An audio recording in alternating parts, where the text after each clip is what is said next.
আজি বিয়লি 5 বজাৰ লগে লগে এইবাৰৰ দীৰ্ঘকালীন ভোট উৎসৱৰ সামৰণি পৰিব তাৰ লগে লগে বৃদ্ধি পাব এক্সিট পোলৰ প্ৰতি উৎসুকতা ইতিমধ্যে কেইবাগৰাকী ভোট পণ্ডিতে নিজা নিজা বিশ্লেষণৰে সম্ভাৱ্য ফলাফলৰ ইংগিত দিছেই কিন্তু এইবাৰ প্ৰণালীবদ্ধ ৰূপত আজি গধূলিৰ পৰা আৰম্ভ হ'ব এক্সিট পোল এটা প্ৰশ্ন হ'ল দেশত কেতিয়াৰ পৰা আৰম্ভ হৈছে এক্সিট পোল নমস্কাৰ দেশদুদেৰ মিলন অনুষ্ঠানলৈ আপোনালোকক সকলোকে আদৰণি জনাইছোঁ এক্সিট পোলৰ বিষয়ে কোৱাৰ আগতে এক্সিট পোল সন্দৰ্ভত থকা এটা ভ্ৰান্ত ধাৰণা একাংশৰ মনত থকা এটা ভ্ৰান্ত ধাৰণা অনুকিয়াই থ'ব খুজিছোঁ অনেকে এক্সিট পোল আৰু অপিনিয়ন পোলক একাকাৰ কৰিব খোজে কিন্তু অপিনিয়ন পোল আৰু এক্সিট পোল একে নহয় অপিনিয়ন পোল হৈছে ভোটৰ পূৰ্বে ভোটাৰৰ মাজত লোৱা এক ধৰণৰ সমীক্ষা আৰু এক্সিট পোল হৈছে ভোট কেন্দ্ৰত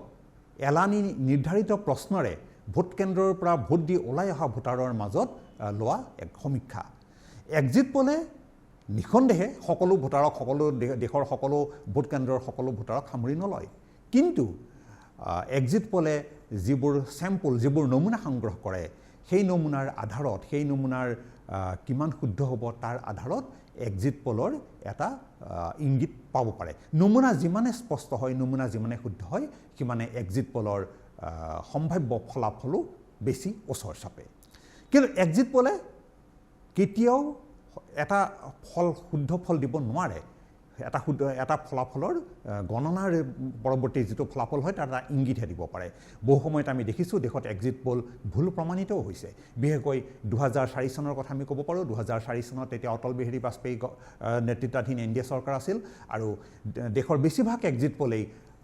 পৰৱৰ্তী চৰকাৰ হিচাপে অটল বিহাৰী বাজপেয়ীৰ NDA চৰকাৰ গঠনৰ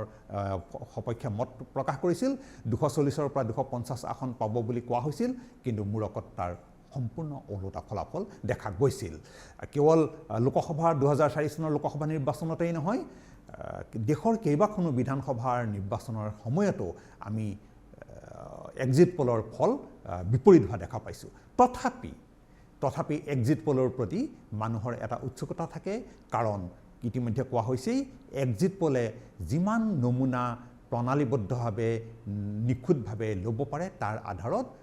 সম্ভাৱ্য ফলাফলৰ এটা আভাস পোৱা যায় এটা প্ৰশ্ন হ'ল দেশত কেতিয়া প্ৰথম লোৱা হৈছিল এক্সিট পোল ভাৰতত এক্সিট পোলৰ এক পুৰণি ইতিহাস আছে অনেকে কয় যে 1957 চনতেই দেশত প্ৰথম এক্সিট পোল কৰা হৈছিল 1957 চনত সেয়া দেশৰ দ্বিতীয়টো সাধাৰণ নিৰ্বাচন আছিল আৰু সেই দ্বিতীয় সাধাৰণ নিৰ্বাচনৰ আগে এক ধৰণৰ এক্সিট পোল লোৱা হৈছিল আৰু তাৰ ফলাফল প্ৰকাশ কৰা হৈছিল 1957 চনৰ সেই ভোট সমীক্ষা বা এক্সিট পোল কৰিছিল Indian institute of public opinion বুলি এটা সংস্থাই কিন্তু আপুনি জানি আমোদ পাব যে 1957 চনৰ সেই ভোট সমীক্ষা বা এক্সিট পোলো আচলতে দেশৰ প্ৰথমটো এক্সিট পোল নাছিল দেশৰ প্ৰথমটো এক্সিট পোল হৈছিল ব্ৰিটিছৰ শাসনত যেতিয়া ভাৰতত নিৰ্বাচন হৈছিল সেই নিৰ্বাচনতেই প্ৰথম এক্সিট পোল লোৱা হৈছিল আৰু এই এক্সিট পোলৰ ইতিহাস চাবৰ কাৰণে আমি যাব লাগিব 1937 চনলৈ 1937 চনত তেতিয়া ইউনিয়ন প্ৰভিন্সত যি ভোট হৈছিল সেই ইউনিয়ন প্ৰভিন্সত হোৱা ভোটৰ সময়ত কংগ্ৰেছে নিজাববীয়াকৈ এক ভোট সমীক্ষা কৰিছিল তেওঁলোকে কি কৰিছিল তেওঁলোকে তেওঁলোকৰ সমৰ্থকসকলক আহ্বান জনাইছিল যে ভোট কেন্দ্ৰলৈ তেওঁলোক আহক ভোট দিয়ক ভোট দিবলৈ আহোঁতে এডাল লাখুটি লৈ আহক আৰু লাখুটিবোৰ এঠাইত জমা কৰি তেওঁলোক ভোট কেন্দ্ৰৰ পৰা ওলাই যাব ভোট কেন্দ্ৰত পাছত সেই লাখুটিবোৰ গন্তি কৰি কংগ্ৰেছে তেওঁলোকৰ সমৰ্থনত তেওঁলোকৰ সপক্ষে কিমান ভোট পৰিছে তাৰ এটা আভাস